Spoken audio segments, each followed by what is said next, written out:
From Florida's Space Coast, this is Your Career.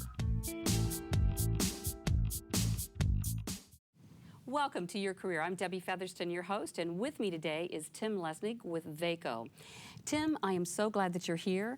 This is a program I've been wanting to do for a long time, to really get you in the studio so we could talk a lot about how does one work with a staffing agency such as VACO.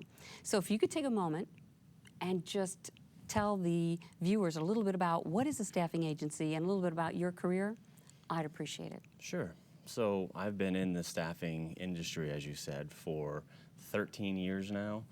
And one thing that's unique about me is I've done all types of professional staffing.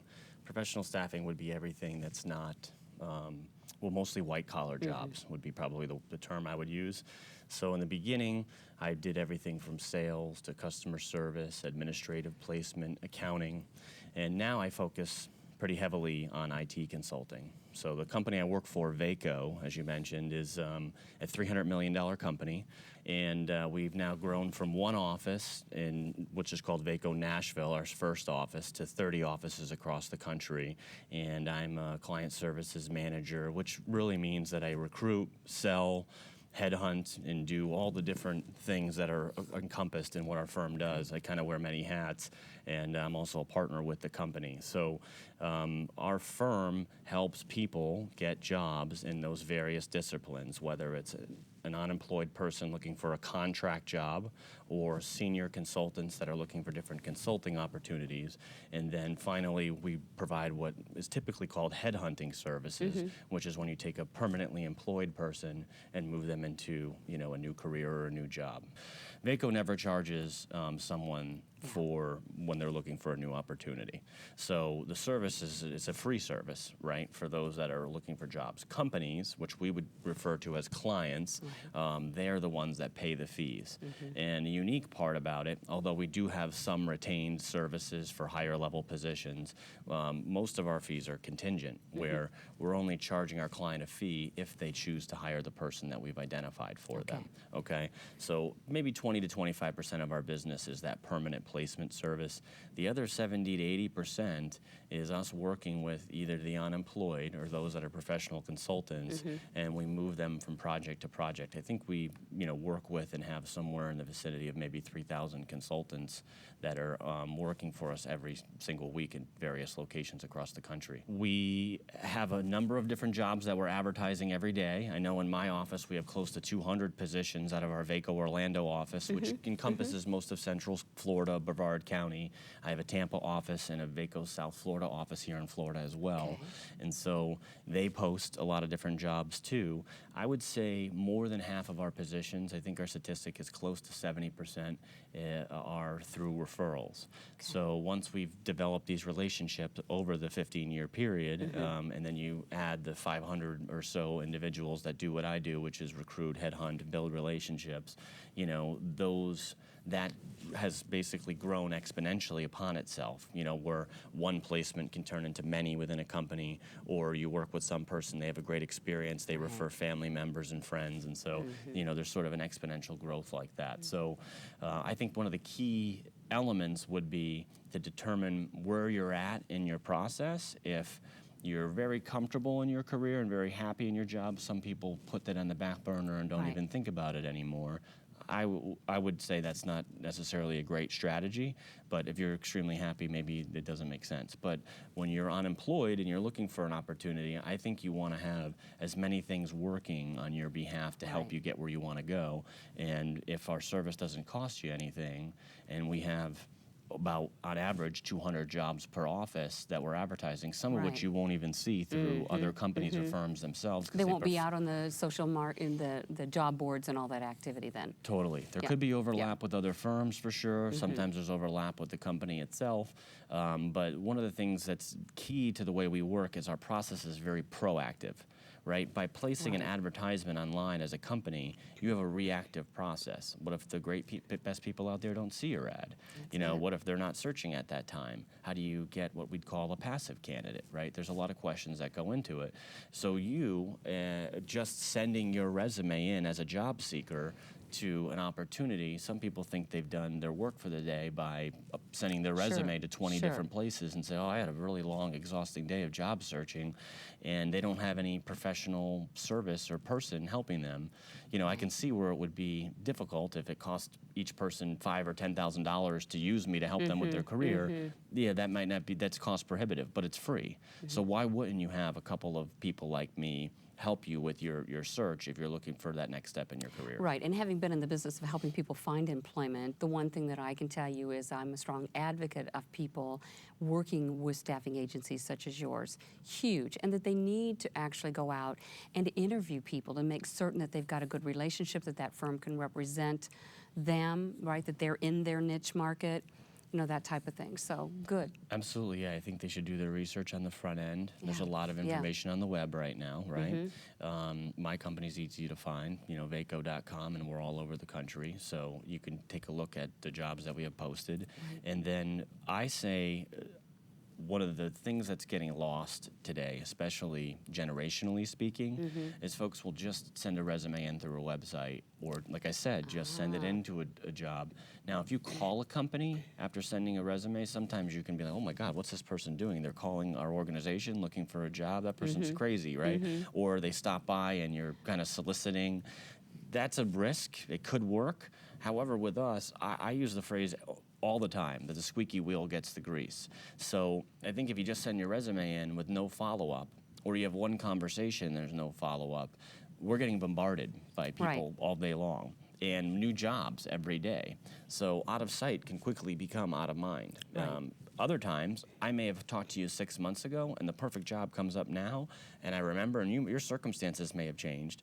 However, you know, my Rolodex, and we probably have 2 million people in our database that we're maintaining relationships with. So I think the important part is to take ownership of the process. So yes, pick a firm or two, you know, and then on that note, people say, well, if you don't send your resume, how do I apply for jobs if I'm not supposed to send my resume to 20 companies a day? That feels like it would be a good practice. You know, raw numbers, I should get a feedback at some point. Yes. How I would tweak that would be, we would help you control that process, and you can target your resume and your search for that company individually. So what do you think are some of the hot jobs right now in our current market? I personally spend a lot of my time in the last 4 years in the IT field, because IT has been really the hottest job market in industry across channels. So I mean, you can think of IT as an industry because there's the startup software companies, the whole boom of software startups. It's still going on all over the country. It's not the .com. It's just, you know, what's the latest app and newest trend, right? So with that being said, there's a lot of money being invested and a lot of people spending a lot of time trying to come up with the next latest and greatest technology. For example, in Orlando alone, I have probably 60 of my 80 openings right now in IT are related to software development in some way, shape, or form. And I also read recently, just speaking industry-wise and territory-wise, one example that I was surprised to see that San Francisco and San Jose have the highest salaries, average salaries in the country, and those average salaries are over 100,000. Yeah, well, think It's the about the first cost time of we've living seen that out in a there. long So time. sure, absolutely, but still. Sometimes the average salary, I mean, maybe the average salary in Florida maybe is $50K, I don't know. But to see that their average was over six figures shows you, you know, how much that technology boom has affected, you know, areas like San Francisco, for example. Absolutely, I think that's great. And the U.S. Department of Labor, I was looking at some stats just about a week ago, and they were talking about how the IT healthcare market, particularly software development, and there was such a huge gap in nursing as well, RN specifically. So there's just a couple that stood out in my head at the time. Their ability to specialize, right, in an area where there's going to be need. Okay, so healthcare has trillion invested in it, right? Right. You know, long ago, and I read stuff that talks about, you know, our trillion-dollar industries used to be automotive, and it was, you know, the computer and IT field, and now it's Right. healthcare. Right. And so, and compliance is a consulting firm like mine, which is Sure. that's our best friend. You know, it's one of the things that's used out there. So, with all of the changes with the, you know, Healthcare Information Act and you know, Obamacare, which, you know, some people talk about Right. one piece of it though, but the, you know, that $700+ million investment and stipulations with the change of electronic medical records, having electronic health records where you Right. have to have it all on one major you know, EMR online where that stuff's being tracked. So that move to the digital space from a paper environment Right. has caused a massive transition of IT jobs. So what's even more popular than that, yes, nursing is huge, right? Sure. Because, you know, the baby boomers are getting sick. There's more care that's needed. Well, and if you look at the age of the nurses, they're saying that it's well over 50% are going to be retirement eligible here in a very short period of time.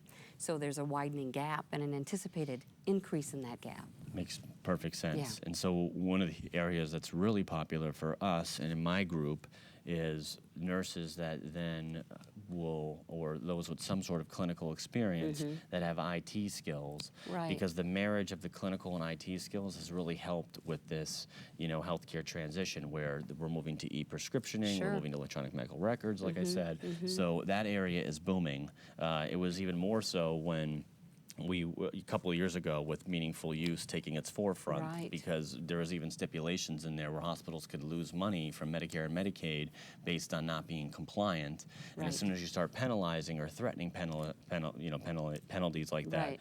I don't know, penalties.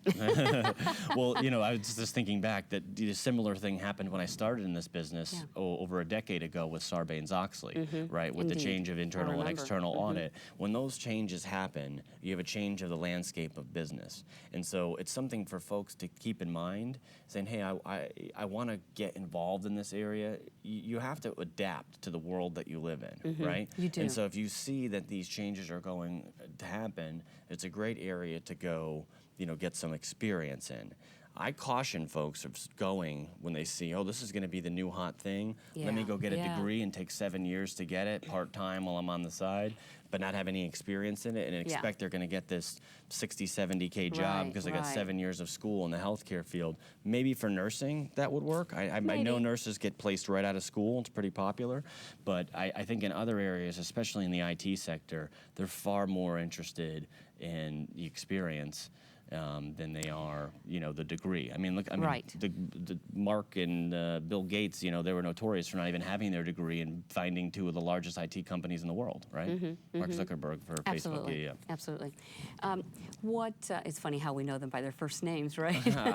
His last name was escaping me. That's why I went that way. Okay. Yeah. Well, you know, moving along just a little bit, what kind of general advice do you give to individuals who are job hunting? You know, the first part of it is you have to think of yourself as a brand. Yeah. Okay. I think when you look at a product, right? So often people have different mentalities about themselves, whether it's, you know, related to you know, how they view themselves, what insecurities they have. I'm not turning this into a psychology answer, I promise. No. But if you think of yourself as a product, you know, that can be marketed, how would you look at yourself? How would you handle it? Someone actually, when they decide to hire you, is essentially buying you or renting you your time, really, in exchange for money and service, right? Well, they're renting or buying your services for a specific period of time, right? Well Your said. expertise. Exactly.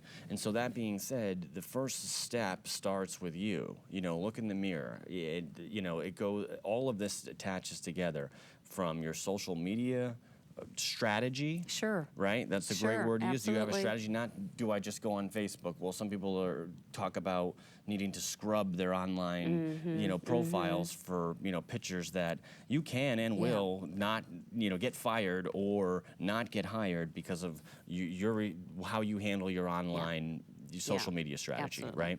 So to me, it's not just Facebook. That became popular. And it's not just Twitter. It's the whole lot of it. You know, what do we find when we Google you? Have you Googled yourself Yeah. to find out what articles and things out there? What have you contributed? So I personally work on that myself, right? Where I know if I'm Googled that there's some transparency that needs to occur. Right. Great word. Right. Because it's like, people are looking for congruency. Mm-hmm. Are you who you say you are? What might this person be like not at work? How might they handle things in teams? Because we don't work in silos that much anymore. Right. We're working in a dynamic environment that's constantly changing, where people are interacting, and together, we know that building great teams causes that perpetual or that growth that we're looking for in certain industries or areas. So as a result, the advice is start with you, look at your appearance. How do you handle yourself? How do you carry yourself? What does your social media strategy say? And then, know your resume. Don't farm that out to someone else. That's a side thing, but at the same time, I say don't farm it out. This is you on a piece of paper. This is essentially your sign, like your bulletin board. So take ownership of everything you write on there. Don't cut and paste your company's job description into your resume, for example. I think so many people do that, and they just put bullet points on there. They do. I've seen it. File, faxed, collated, had this, boring, right? Get to your accomplishments and your contribution. Not distinguishing oneself, and that's part of the brand, right? Perfect word. Yes, how do you distinguish yourself? What did you do that was uniquely a unique contribution, or what's unique about you that you bring to the table?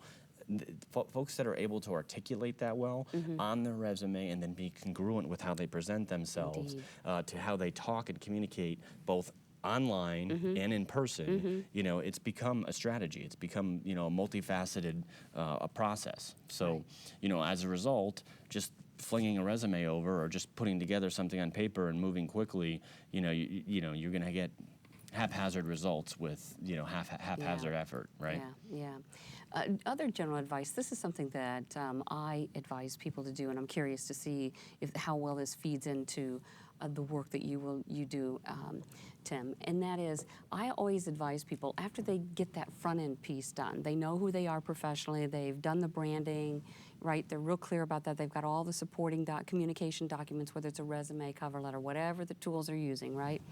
Now I say make certain, or maybe concurrently, make certain that you take a look at what industries you're targeting, and let's begin to do some research. You do some research and identify specific companies, because that's really at the end of the day what you're doing is you have a niche market in technology, and there's specific companies that you're building a relationship with, and that's what I'm advising them to do as well. What's your take on that? It's great. It's a tool that, we've heard of LinkedIn.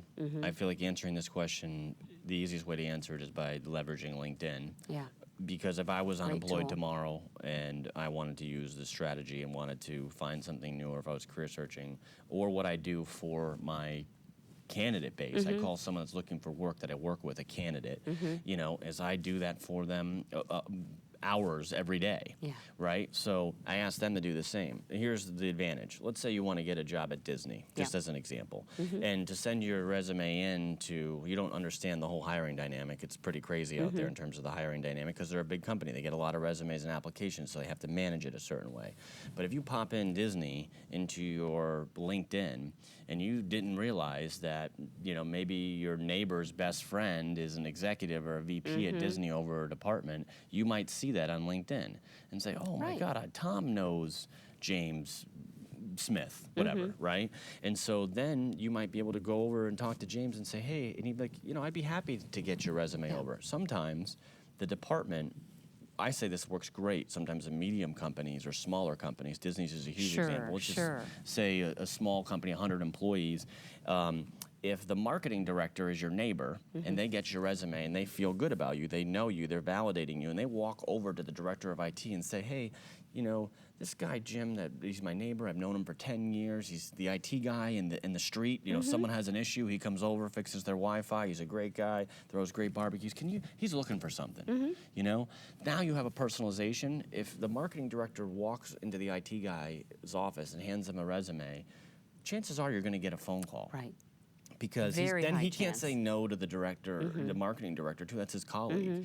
And then she just validated some other character things that you can't get from a resume. Right. I do this when I'm with my clients. This is a little aside, but it relates. When I'm presenting someone to my clients, I tell everyone that comes in, I'm like your Jerry Maguire when I meet with them. So I ask them personal questions. Good analogy. Yeah, I say, listen, you can bring up the EEOC or other guidelines of what I'm supposed to ask or what I'm not supposed to do, but I'm a service, right? Yeah. And so the beauty of being in my seat is I'm going to get to know you, and I want you to get to know me because we're developing a relationship. Right. An old phrase I used to say would be cradle to grave, where it may not be now that I place you, maybe it's next step in your career, maybe it's when you're building a team and I help you build a team. When you've done this as long as I have over a decade, you know, you've seen the career movement, and it's very exciting, right? But we're not held necessarily under EEOC guidelines, so I can ask what I want, but I get permission from people when I'm in an interview with them to really understand who they are and what they're about and what makes them tick. I call that the one advantage to working with a headhunting firm. It is the key advantage, and it's objectivity. Okay. When you have somebody come in and send a resume and you can't ask them those questions, it's a very subjective process. My process is objective because I'm getting to know you and all the things about you. In fact, when I go and present your resume to my client, I tell them about 80% of what I tell them has nothing to do with your resume or your skill set. It's all about who you are, where you're at in your life, where you're at in the career, what impression I got from you. Yeah. So the beauty of using LinkedIn and you're leveraging relationships is you're tapping into some of the secrets of working with a headhunting firm on your own. I have 6,000 contacts on LinkedIn, so that's why when someone uses me, we do the same thing. I say, here's what I have right now on my board. That's a reactive search for you. Who are you and what are you about? Let's get a plan together, which I know you do some of that too. Absolutely. And then to take this power in your own hands would be each opportunity you think is good. Do your research on that position, then make and fine-tune your resume and your approach to that. So that could be exhausting. Maybe you're applying to 2 jobs a day. I think 2 well-targeted resumes to key opportunities where you've done your due diligence is a far better approach to sending 20 to 25 resumes. Yeah, absolutely. In fact, higher quality. at the end of the week, if you're exhausted and you've sent 100 or 150 resumes and then I talk to you, I can't send you or represent you to those 150 places you applied to. Right. You're not as desirable a really commodity. You're not desirable as a desirable product to me. So what are you really looking for? What is it about their LinkedIn profile or what you see, you know, out there? Yeah, I think about a lot of person? this process, these are tools that can help us with it, right? And the more these tools are utilized, the more convoluted it's getting. So although, you know, LinkedIn is one tool, it's also becoming convoluted. It's becoming very advertisement-centric. It's becoming very spam-centric with a number of firms and people jumping into the game. There's a lot of H1 firms, for example, that are, you know, bombarding, you know, the population that are in there. Some of my clients even say, I can't even go on LinkedIn because I'm getting bombarded now, right? So I think the best tool is trying to get back to this unique basic approach, right? Where, yes, you need to leverage those various instruments and think of those tools as resources to help you get there. But, you know, it sort of ties into all the things I've been saying before. Just using Career Builder alone, you know, is not enough. Right. You know, it may come across as a high risk, low reward, but it could be that risk could pay off by stopping into a company and introducing yourself, saying, I really want to work here, you know, making eye contact, doing that. Or I say some of the more even creative things is to think of your career search as an ongoing process where you're always passive. So keep your online profiles up to date. Be aware of what's posted on LinkedIn. Even if you're not linking, share that with your friends. If someone did a great job on a project, write them a recommendation.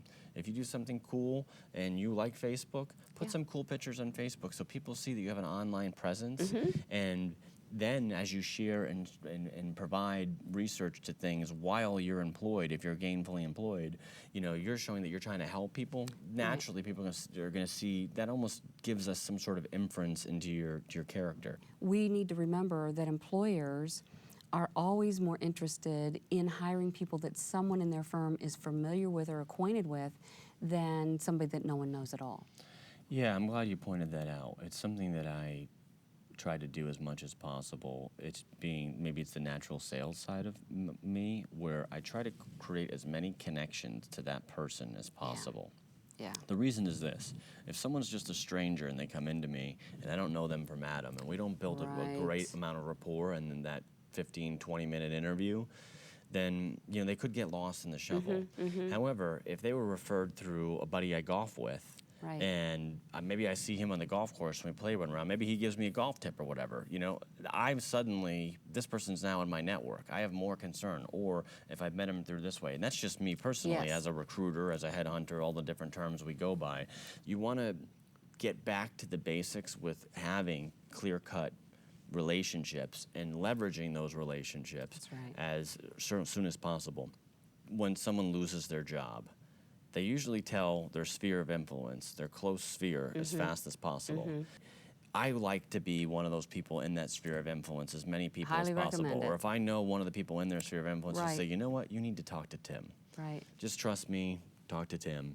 He's going to take you through it. And I say, it doesn't matter what area of employment they're looking into, I'm happy to talk to them because I want to give them some of these insights to take a look at. Well, the quality of your life is dependent upon the quality of your relationships. Yep, absolutely. And the quality of your life is dependent upon the quality of the questions you ask. And not just the questions you ask of other people. We judge your intelligence as individuals of people we interact with by Yeah. the quality of the questions that they ask, right? So those are things that are key to who you are and how you set up what I'm saying is your strategy. Absolutely. And then you can leverage that for getting your next job. Because if you think about the quality of questions you're asked, that's going to be a very key point to when you come to an interview. Absolutely. If you're asking better questions of people, you're going to be more prepared for interviews because you're used to communicating in that fashion.